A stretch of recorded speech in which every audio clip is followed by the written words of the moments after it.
Corona virus की मार के बाद लोगों के लिए एक और आफत सामने आ गई है। इस आफत का नाम है ब्लैक फंगस इन्फेक्शन। कोरोना से संक्रमित या कोरोना से सही हुए मरीजों में ब्लैक फंगस इन्फेक्शन का मामला सामने आया है। पिछले साल दिसंबर में इस तरह के कुछ मामले सामने आए थे, लेकिन बीच में इस वायरस की खबरें सुनने को नहीं मिली।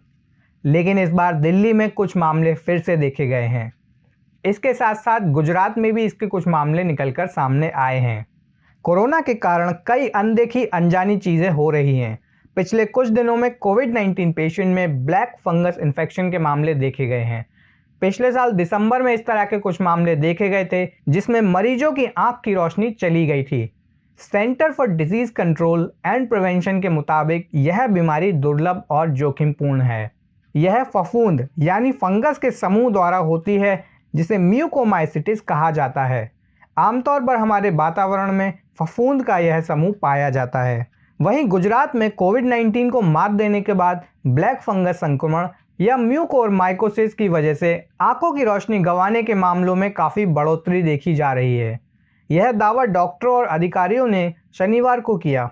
सूरत स्थित किरण सुपर मल्टी स्पेशलिटी हॉस्पिटल के अध्यक्ष मातुर सवानी ने बताया, कोविड-19 से 3 हफ्ते पहले ठीक हुए मरीजों में म्यूकोरमाइकोसिस, जो कि एक तरह का फंगल इन्फेक्शन है, इसका पता चला। सवानी ने बताया, यह संख्या 50 तक पहुंच गई है, जबकि 60 और मरीज इसके इलाज का इंतजार कर रहे हैं। उन्होंने बताया कि धर्मार्थ संस्था की ओर से संचालित उनके अस्पताल में सूरत और गुजरात के अन्य इलाकों से ऐसे मरीज सामने आ रहे हैं जिनमें म्यूकोरमाइकोसिस संक्रमण होने का पता चला है। कोरोना वायरस की दूसरी वेव में इस फंगल इन्फेक्शन के केस बढ़े हैं। रेजिडेंट मेडिकल ऑफिसर प्रभारी डॉक्टर केतन नाइक ने बताया कि म्यूकोरमाइकोसिस के बढ़ते मरीजों को देखते हुए सूरत सिविल अस्पताल में उनका इलाज करने के लिए अलग से व्यवस्था की गई है। अहमदाबाद के सिविल अस्पताल में आंख कान नाक के डॉक्टर देवांग गुप्ता ने बताया, यहाँ हमारे पास रोज 5 से 10 मरीज म्यूकोरमाइकोसिस के आ रहे हैं। खासतौर पर कोविड-19 महामारी की दूसरी लहर के बाद इन मरीजों की प्राथमिकता के आधार पर जांच की जा रही है और जल्द से जल्द ऑपरेशन किया जा रहा है।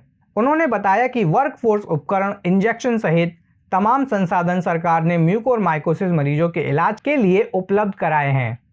उन्होंने कहा, 5 में से 1 मरीज आंखों से जुड़ी समस्या लेकर आ रहा है और उनमें से कई अंधेपन का सामना कर रहे हैं। नीति आयोग के सदस्य बीके पॉल ने भी शुक्रवार को कहा कि कोविड-19 के मरीजों में म्यूकोरमाइकोसिस के मामले सामने आ रहे हैं।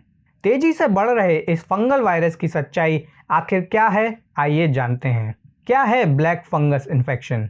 कोरोना से संक्रमित मरीज या कोरोना से स्वस्थ हुए मरीज में ब्लैक फंगस इन्फेक्शन देखा गया है। ब्लैक फंगस इन्फेक्शन आमतौर पर उन लोगों में होता है जिनका शरीर किसी बीमारी से लड़ने में कमज़ोर होता है। वह आदमी अक्सर दवाई लेता है और उसमें कई तरह की हेल्थ प्रॉब्लम्स होती हैं। डॉक्टर पॉल की माने तो फंगल इन्फेक्शन कोविड-19 की बीमारी में पाया जा रहा है। यह म्यूकर नाम के फंगस के कारण होता है, जो गीली सतह पर पाया जाता है। बात करें इस बीमारी के लक्षण की, तो इस बीमारी के बाद चेहरे में सुन्नपन आने लगता है। इसके अलावा एक तरफ की नाक बंद होने लगती है। आंखों में दर्द और सूजन की शिकायतें भी होने लगती हैं। ब्लैक फंगस वायरस किन लोगों को जल्दी हो सकता है? सर गंगाराम अस्पताल के ईएनटी विभाग में सर्जन डॉक्टर मनीष मुंजाल ने बताया कि हमने इस घातक बीमारी को फिर से होते हुए देखा है। यह कोविड-19 के कारण होती है। पिछले 2 दिनों में म्यूकोरमाइकोसिस के 6 केसेस सामने आए हैं। पिछली साल इस बीमारी के कारण कई लोगों की जान गई थी और कई लोगों की आंखों की रोशनी चली गई थी। इसके अलावा कुछ लोगों को नाक और जबड़े को भी हटाना पड़ा था। ईएनटी विभाग के ही डॉक्टर अजय स्वरूप ने बताया कि डायबिटीज से पीड़ित कोरोना के मरीजों को स्टेरॉइड दिया जा रहा है। ऐसे मरीजों में ब्लैक फंगल इन्फेक्शन का जोखिम ज़्यादा रहता है। इसके अलावा कोविड से संक्रमित वीक इम्यूनिटी वाले मरीजों में भी इस बीमारी का जोखिम देखा जा रहा है। ऐसे में सवाल उठता है कि क्या यह बीमारी जानलेवा है? अगर लंबे समय तक इसका इलाज नहीं कराया जाए तो यह घातक हो सकता है। पिछले साल अहमदाबाद में इस तरह के 5 मरीज मिले थे। इनमें से या तो ये कोरोना संक्रमित थे या कोरोना से ठीक हो गए थे। इनमें से 2 लोगों की मौत हो गई थी, जबकि 2 लोगों की आंखों की रोशनी चली गई थी। क्या इस फंगल वायरस का ट्रीटमेंट संभव है? माना जाता है कि इस बीमारी से आधे लोगों की मौत हो जाती है। हालांकि अगर शुरुआती दौर में बीमारी की पहचान कर ली जाए तो रिजल्ट बेहतर होता है। डॉक्टर मुंजाल बताते हैं कि नाक में बाधा, आंख और गाल में सूजन और काली पपड़ी जैसे लक्षण दिखे तो बायोप्सी से इन्फेक्शन के बारे में पता लगाया जा सकता है। अगर शुरुआती दौर में एंटी फंगल थेरेपी शुरू कर दी जाए तो मरीज की जान बच सकती है। तो दोस्तों, अगर आप कोरोना से रिकवर कर चुके हैं या कर रहे हैं, ऐसे में आपको खुद इस फंगल वायरस से भी बचाने की ज़रूरत है। दोस्तों, वीडियो आपको कैसा लगा हमें कमेंट सेक्शन में कमेंट करके ज़रूर बताएं। वीडियो पसंद आया हो तो वीडियो को लाइक और शेयर करें, चैनल को सब्सक्राइब करें और पास बने बेल आइकन के बटन को भी ज़रूर दबाएं। धन्यवाद।